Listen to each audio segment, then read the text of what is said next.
Depression, frustration, anxiety, ये तीन शब्द जिंदगी के बिन बुलाए ऐसे मेहमान हैं जो आ तो बड़ी जल्दी जाते हैं लेकिन जाने में जिंदगी के सबसे कीमती समय ले जाते हैं। ये इंसान के अंदर इतना खोखला कर लेता है कि फिर वो अपनी जान देने से भी नहीं कतराता। ये शब्द हमारी जिंदगी से बड़े हैं। इसका जवाब है किसी के पास? जी हाँ, जिनके पास है आज हम उनसे मिलाने जा रहे हैं। आज हमारे गेस्ट डॉक्टर एस.एन. राय सर हैं जो एमडी साइकेट्रिस्ट हैं। आइए हम मिलते हैं उनसे और जानते हैं कि डिप्रेशन का क्या है इलाज। नमस्कार सर, आपका हमारे स्टूडियो में बहुत बहुत स्वागत है।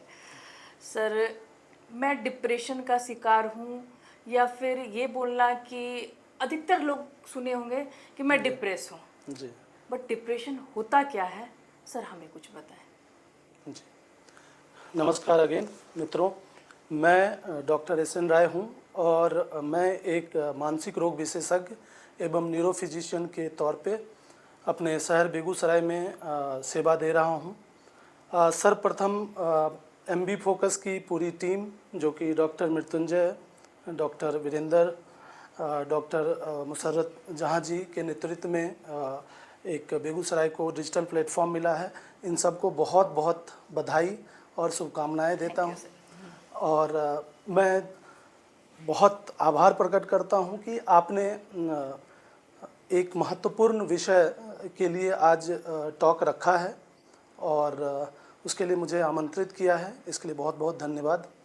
तो मैं डिप्रेशन के ऊपर आज कुछ विचार प्रकट करूंगा। जैसा कि आपने पूछा कि ज़्यादातर लोग कहते हैं आजकल, खास करके शहरी माहौल में जहाँ पे बहुत ज़्यादा स्ट्रेस है, भागदौड़ है, तो वहाँ पे लोग कहते हैं कि मैं डिप्रेस्ड हूँ। तो आखिर डिप्रेशन क्या होता है? तो आम चाल की भाषा में कई बार जो सामान्य उदासी होती है उसको भी लोग डिप्रेशन कहते हैं कि मैं डिप्रेशन में हूँ। लेकिन अगर डिप्रेशन एज ए बीमारी अगर हम उसको समझने की कोशिश करें तो डिप्रेशन, जिसको हम हिंदी में अवसाद कहते हैं, तो अवसाद जो है ये एक प्रकार का जो कह सकते हैं मूड डिसऑर्डर है और ये कई प्रकार के मेंटल हेल्थ इश्यूज़ जो हैं उनमें से एक सबसे प्रमुख कह सकते हैं, सबसे कॉमन मेंटल डिसऑर्डर के कैटेगरी में आता है।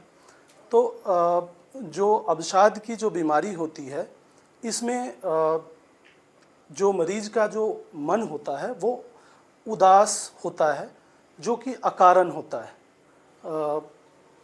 और बहुत ज़्यादा होता है और काफ़ी लंबे समय के लिए होता है। तब हम इसे एक डिप्रेशन या अवसाद की बीमारी के रूप में देखते हैं। जैसे कि सर आपने बोला अकारण, इसका कोई कारण नहीं होता है, तो आइडेंटिफाई कैसे करेंगे कि इसका कोई कारण नहीं है और पेशेंट कितने दिनों तक डिप्रेस का शिकार है तो वो बीमारी से ग्रसित है? नहीं मैडम, जैसा कि मैंने बोला कि ये अकारण भी हो सकता है और अत्यधिक जो कारण है उससे कहीं अत्यधिक मात्रा में हो सकता है। जैसे कुछ जो रोज़मर्रा के जो स्ट्रेसेस हैं वो तो हैं ही, वो भी कई बार एक कारण के रूप में होता है, लेकिन वो सब लोगों को तो नहीं हो रहा है। ये स्ट्रेस हर व्यक्ति हमारे समाज में जूझ रहा है, लेकिन हर व्यक्ति को नहीं होता है। तो या तो कुछ कारण हैं, उससे कहीं ज़्यादा, उसकी तुलना में कहीं ज़्यादा मन की उदासी है, या फिर अकारण भी होता है। कई बार जो कॉमन अवधारणा है, हमारे सामान्य अवधारणा है हमारे समाज में कि डिप्रेशन उन्हीं लोगों को होता है जिसको कोई कारण है, कोई बड़ा घटना, दुर्घटना या कुछ हुआ है तो बेचारा डिप्रेस हो जाएगा या डिप्रेशन में चला जाएगा। लेकिन ऐसा बिल्कुल नहीं होता है। कई बार कोई कारण नहीं होते हैं। इवन ज़्यादातर केसेस में कोई ऐसे बड़े कारण नहीं होते हैं जिससे कि व्यक्ति उदासी में जाए और उदासी में की बीमारी हो उसको। मतलब मन की खुशी, मतलब आदमी खुश नहीं है, बिल्कुल, वो भी एक मतलब कारण, तो मुख्य कारण यही होगा कि मन की खुशी नहीं है और वो डिप्रेस होती चला जा रहा है। बिल्कुल। अगर लोग खुश नहीं हैं और लगातार उनकी उदासी बढ़ती जा रही है और लंबे समय, जैसे हम उदास हो सकता है अभी 10 मिनट के लिए हो जाएं, sometimes we argue with our, मतलब हम लोग अपने कलीग के साथ, अपने दोस्तों के साथ, अपने घर वालों के साथ थोड़ा सा ये कर लेते हैं, तो फिर झगड़ा कर लेते हैं, तो उस समय तो मेरा मन उदास मेरा भी हो सकता है, बट वो उदासी की बीमारी नहीं है। आप कह सकते हैं कि यार मेरा मन उदास है अभी, हाँ। लेकिन वो दैट इज मतलब वो उदासी नहीं है। उदासी की बीमारी के लिए अत्यधिक मात्रा में और लंबे समय का मतलब है यहाँ पे 2 हफ्ता कम से कम लगातार, दिन में ज़्यादातर समय। अगर 24 घंटे का दिन है और आप 12 घंटे 16 घंटे जग रहे हैं या 20 घंटे, तो उसमें आपको 16 घंटे 12 घंटे 18 घंटे ऐसे आपका मूड जो है वो लो हमेशा रह रहा है। हो सकता है 1-2 घंटे के लिए आपका ठीक भी रहे। लक्षण क्या क्या होंगे सर?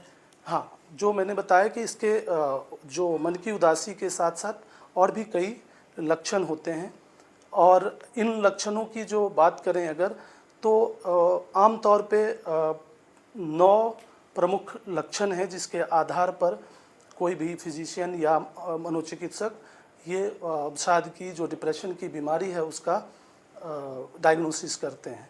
तो इन 9 लक्षणों में 2 ऐसे महत्वपूर्ण लक्षण हैं जिनका हमेशा होना आवश्यक है, कम से कम इन 2 लक्षणों में से एक लक्षण का।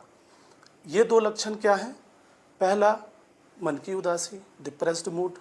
दूसरा एनहेडोनिया, अंग्रेजी वर्ड है, इसको आसान भाषा में हम समझेंगे। जब डिप्रेस्ड मूड कहते हैं तो कई बार लोग सिर्फ उदासी समझते हैं, लेकिन कई बार मरीज आते हैं, लोग फील करते हैं कि वो सिर्फ उदास ही नहीं है, वो उनमें खालीपन सा भी रहता है, तो वो भी एक डिप्रेस्ड मूड का ही पार्ट है। समटाइम्स पे मतलब कभी कभी लोग कहते हैं कि मुझे रोने का मन कर रहा है, तो वो भी एक उदासी का प्रतीक है। कई बार छोटी छोटी बातों से लोगों को चिड़चिड़ापन होता है, गुस्सा आता है, वो भी डिप्रेस्ड मूड ही ये है। तो कई बार ऐसा नहीं कहते एक मरीज को कि मेरा मन उदास है, चिड़चिड़े होते हैं, थोड़े थोड़े बात पे चिड़चिड़ा हो जाते हैं। और दूसरा जो महत्वपूर्ण लक्षण मैंने बताया वो anhedonia.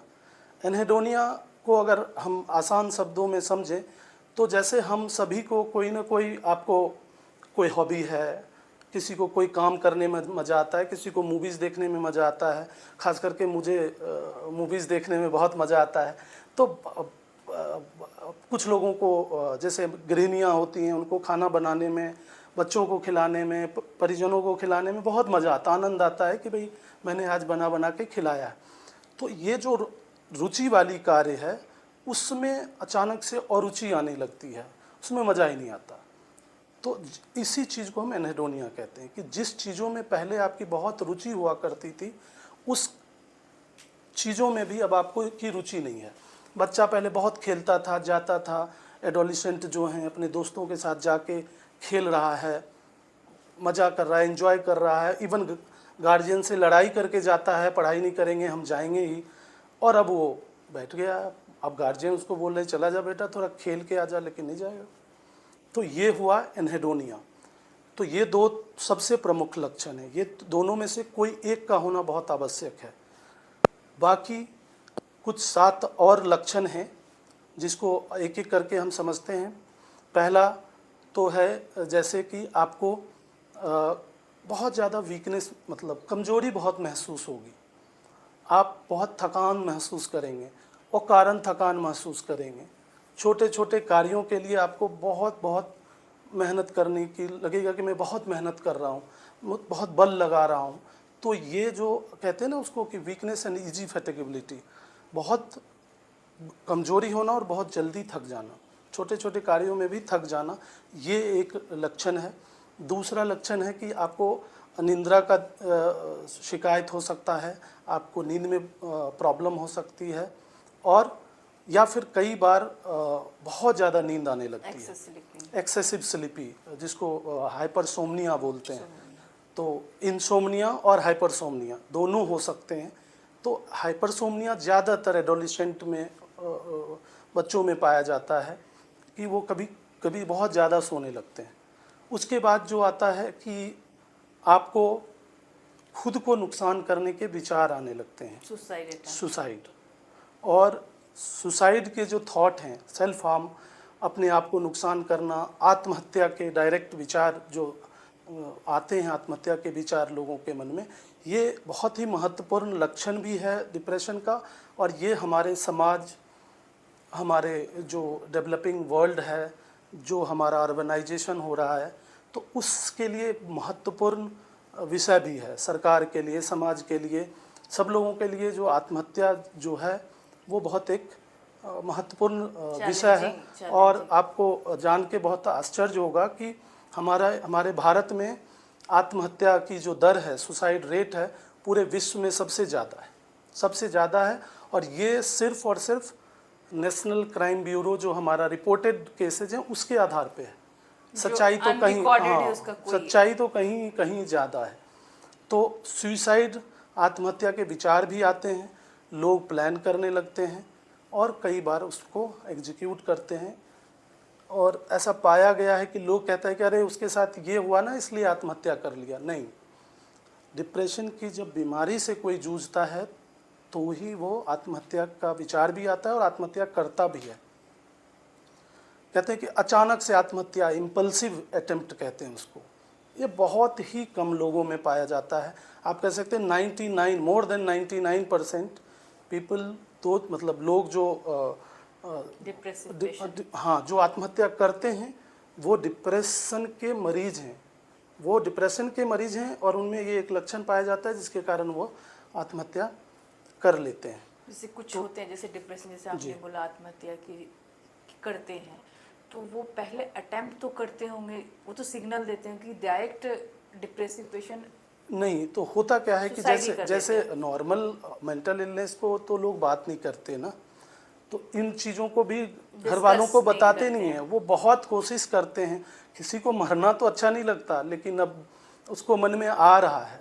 Sometimes they afraid, sometimes मतलब लोग सोचते हैं अपने बच्चों के बारे में, परिवार के बारे में, और रोकने की कोशिश करते हैं, लेकिन कई बार वो बता नहीं पाते हैं और वो सुसाइड कर लेते हैं। इसलिए हमेशा मतलब जो मेंटल हेल्थ इश्यूज के लिए WHO हर साल एक थीम निकालती है, तो उसमें से जो डिप्रेशन का आई थिंक 2018-19 में डिप्रेशन के लिए थीम था, डिप्रेशन लेट्स टॉक। मतलब अगर माइल्ड डिप्रेशन है तो आप बात करें, या तो जो मरीज़ हैं वो अपने लोगों को बताएं, शेयर करें अपनी फीलिंग्स, अपने विचार। और जिनको लगता है समाज में कि मेरा भाई, मेरा दोस्त, मेरा कलीग डिप्रेशन का शिकायत है, तो उनको मौका दें बोलने के लिए। तो वहाँ पे फिर आपको ऐसा नहीं, वहाँ पे आपको सुसाइड के बारे में हो सकता है पता चल जाए। और मैडम, अगर यहाँ पे किसी भी व्यक्ति को अपने परिजनों और मित्रों और किसी के मन में ये आत्महत्या का विचार चल रहा है, तो ये एक मेडिकल इमरजेंसी, जैसे हार्ट अटैक मेडिकल इमरजेंसी है, उसी प्रकार से this is the medical emergency.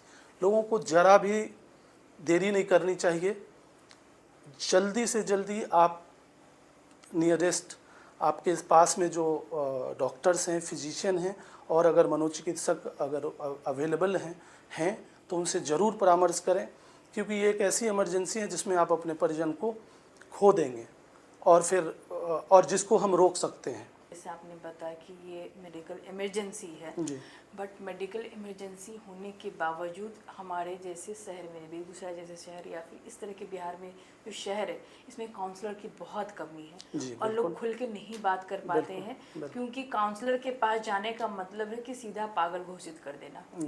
लोग भी बोल देते, घर के भी लोग बोलते।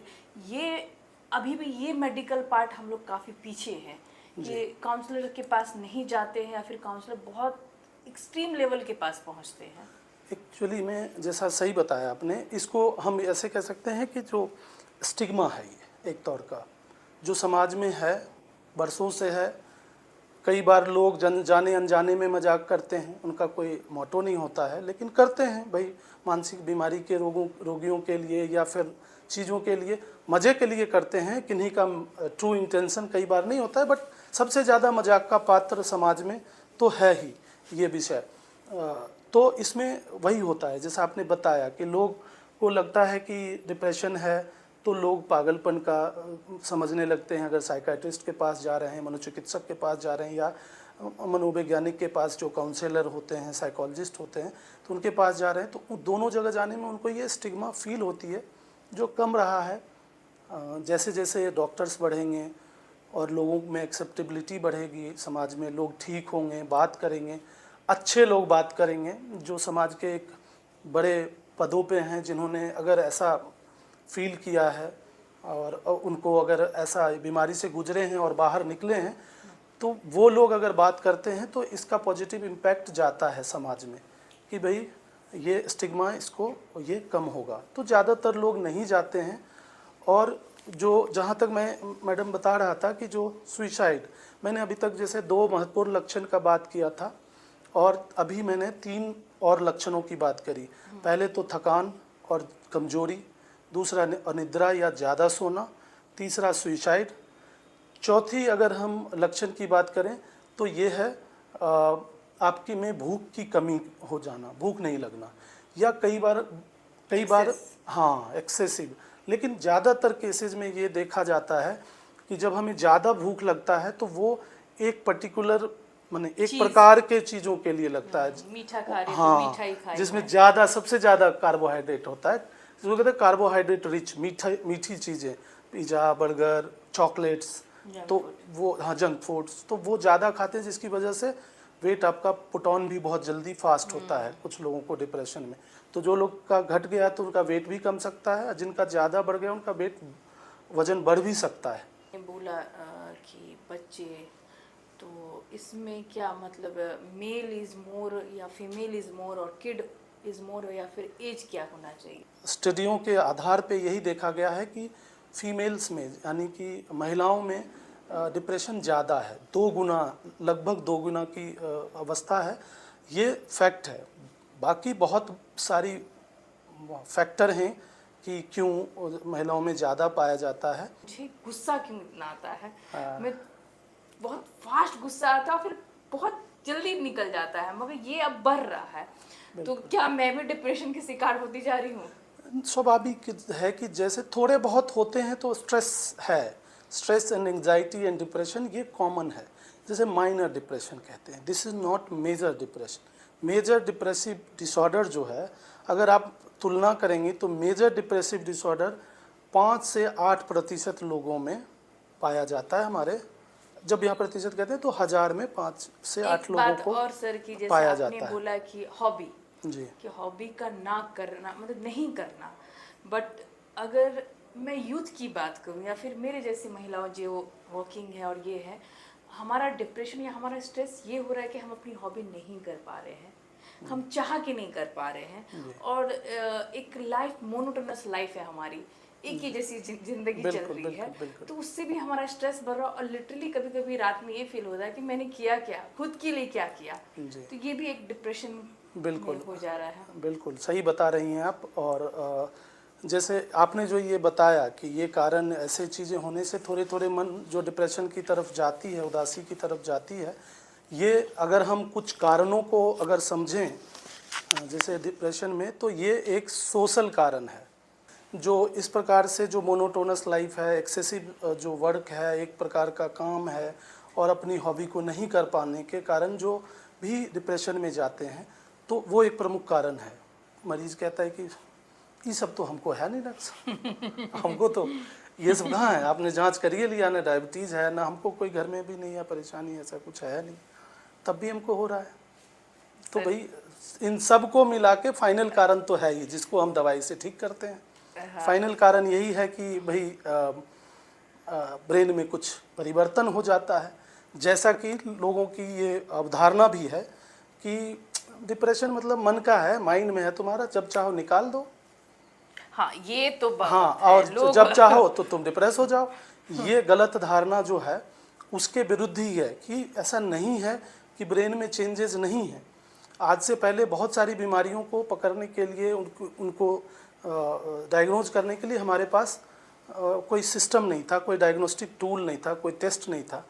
अभी बहुत सारे ऐसे टेस्ट हैं जो ये बताती है कि ब्रेन में जो डिप्रेशन के मरीज़ हैं उनके जो मस्तिष्क है, ब्रेन है, उसमें काफ़ी सारे बदलाव होते हैं जो सामान्य व्यक्ति में नहीं होता है। भी शाहरुख खान की आई थी लव यू जिंदगी, जिससे मैं बहुत ये थी कि ये चीज़ है कि लड़की बहुत नॉर्मल दिखती है, उसका सडनली वो एक साइकोलॉजिस्ट के पास जाती है और साइकेट्रिस्ट पे जाती है, काउंसलिंग करवाती है, और फिर बाद में जो चीज़ें उसको बहुत हर्ट कर रही हैं, वो अपने पेरेंट्स से दुखी थी, वो अपने काम से दुखी थी, और सडनली सब कुछ उसको अच्छा लगने लगता है। बिल्कुल। तो ऐसा काउंसलर मतलब आप ही या फिर कुछ इसका प्रमोट होना चाहिए, क्योंकि यंगस्टर अभी बहुत ज़्यादा डिप्रेस है। बिल्कुल। तो जैसे यंगस्टर की अगर हम बात करें तो जैसे इनके इलाज के लिए काउंसलिंग या दवाइयों के लिए, तो अगर आपने यंगस्टर की बात करी है तो जितने भी एडोलिसेंट हैं उसमें अगर माइल्ड टू मॉडरेट डिप्रेशन होता है तो हम बिल्कुल कोशिश करते हैं कि हम उनको मेडिसिन पे ना दें। अन्यथा कोई सीवियर इतिहास है अगर कि आपके की ओर जाते हैं कि भई आप मेडिसिन तो शुरू कर ही लो, बाकी फिर काउंसलिंग की जो पार्ट है वो साइकोलॉजिस्ट के थ्रू या जब हमें समय मिलता है, तो चूँकि हम साइकोथेरेपी के स्पेशलिस्ट नहीं हैं। साइकोथेरेपी के जो स्पेशलिस्ट होते हैं उन्हें मनोचिकित्सक कहा, मनोवैज्ञानिक कहा जाता है, साइकोलॉजिस्ट जो काउंसलर कहते हैं। बाकी तो काउंसलिंग आप भी करती हैं, अपने दोस्तों का हम भी कर देते हैं। वो काउंसलिंग तो हर कोई कर सकता है, कुछ लेवल तक हर कोई मोटिवेट करते हैं, हम सब दोस्त को मोटिवेट करते हैं, काउंसिल करते हैं, लेकिन जो प्रॉपर काउंसलिंग है वो साइकोलॉजिस्ट करते हैं। और डिप्रेशन को अगर इलाज देखा भी जाए ऐसे, तो बच्चों में तो हम बिल्कुल परहेज करते हैं कि दवाई ना दें, उनको नॉन फार्माकोलॉजिकल थेरेपी जिसको जो जी साइकोथेरेपी कहते हैं, रिहैब में। हाँ, साइकोथेरेपी पे ज़्यादा फोकस करते हैं हम। देन की फार्माकोथेरेपी दो ही प्रकार के हैं, साइकोथेरेपी जो नॉन मेडिसिन नॉन फार्माकोलॉजिकल होता है, और फार्माकोलॉजिकल मतलब दवाइयाँ जो पिल्स हैं वो हम प्रिस्क्राइब करते हैं मरीज को। तो बच्चों को हम लोग अवॉइड करते हैं। साइकोथेरेपी में बहुत सारी पद्धतियाँ हैं जो मरीज के नीड और ज़रूरत के हिसाब से वो फिक्स किया जाता है कि आपका जो इलाज है वो इस पद्धति से की जाएगी। लेकिन अमूमन अगर हम समझें कि नॉर्मल चीज़ में कि कैसे एक डिप्रेशन, माइल्ड मॉडरेट डिप्रेशन के मरीज़ को करना चाहिए, तो आपको डेली जो रूटीन है वो सही रखें, थोड़ा अपने आप को कहते हैं कि उनका एक्टिविटी लेवल को बढ़ाएं। अब वो नहीं बढ़ा पा रहे हैं तो जो नियर डियर वंस हैं वो प्रमोट करें, नॉट लाइक स्कोल्ड करें। एक धारणा बनी हुई है सर कि कोई भी मेंटल हेल्थ डिसऑर्डर है जिसकी दवाई बहुत सुलाती है, क्या ये सही है या फिर एक झूठी धारणा है? बिल्कुल, ये सही है, लेकिन ये अतिशयोक्ति में लोग बोलते हैं तो वो गलत है। जैसे हर दवाई का कोई ना कोई साइड इफ़ेक्ट होता ही होता है। कुछ दवाइयों को ज़्यादा साइड इफ़ेक्ट होता है, जो हमारे ब्रेन और न्यूरो या फिर खास करके साइकियाट्री से रिलेटेड जो दवाइयाँ हैं, साइड इफ़ेक्ट थोड़े ज़्यादा होते हैं, बिकॉज इनका जहाँ काम है वो एक पावर हाउस है, वो एक सर्किट है। तो आप एक जगह छुएंगे तो करंट सब जगह डिस्टर्ब होगा। तो वही बात है कि वो उन चीज़ों के कारण थोड़े साइड इफ़ेक्ट ज़्यादा हैं, लेकिन ऐसा कभी नहीं है कि एक दवाई जो है वो सब लोगों को सुला देता है, सबको सुस्त कर देता है। नहीं, अगर एक किसी को सुस्त कर रहा है तो हम चेंज करेंगे। वैसे तो सर हम लोग मेडिकल साइंस के हैं और अभी स्ट्रेस मैनेजमेंट और ये सब बहुत चल रहा है, अध्यात्म की तरफ लोग जा रहे हैं। और सम टाइम क्या होता है कि डिप्रेसिव लोग कुछ और लाइन चले जाते हैं। क्या हमें अध्यात्म की तरफ आना चाहिए स्ट्रेस मैनेजमेंट के लिए? जी देखिए, हर चीज़ के लिए आज तो जो हमारा हेल्थ मिशन है, जो सरकार का जो मिशन है, वो तो है ही prevention is better than cure, कि हम अब तो प्राइमोर्डियल प्रिवेंशन पे ज़्यादातर जो वेस्ट के लोग हैं वो काम करते हैं कि मतलब बीमारी जो है वो किसी भी कीमत पर आए ही ना, उसका प्रोसेस भी जनरेट ना हो, उस लेवल पे काम करते हैं। तो प्रिवेंशन के लिए, मानसिक बीमारी के प्रिवेंशन के लिए और बाकी सारे क्रॉनिक मेडिकल इलनेसेस के लिए बहुत आवश्यक है कि आप योगा, प्राणायाम, और हर लोगों के लिए जो है वो जो कह रहे थे कि आध्यात्म अलग प्रकार का होता है, तो मेडिकल साइंस में कोई फिक्स आध्यात्म है नहीं कि आप यही करें तो आध्यात्म है, वही करें तो आध्यात्म है। हमारे यहाँ है कि भाई आप मेडिटेशन, प्राणायाम योगा, हाँ ये हमारा ईस्टर्न कल्चर है ज़्यादा, वेस्टर्न में उतना इसकी अब नहीं थी। हमारा वेस्टर्न जगत में ज़्यादातर रहा है ये मेडिटेशन योग, तो उसको लोग कोरिलेट करते हैं, प्रमोट बट कर हाँ रहे जी हैं।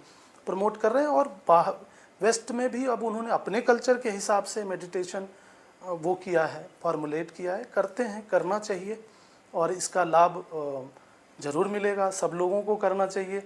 Thank if you you are sir. Depressed. Thank you. Thank you sir. Thank you.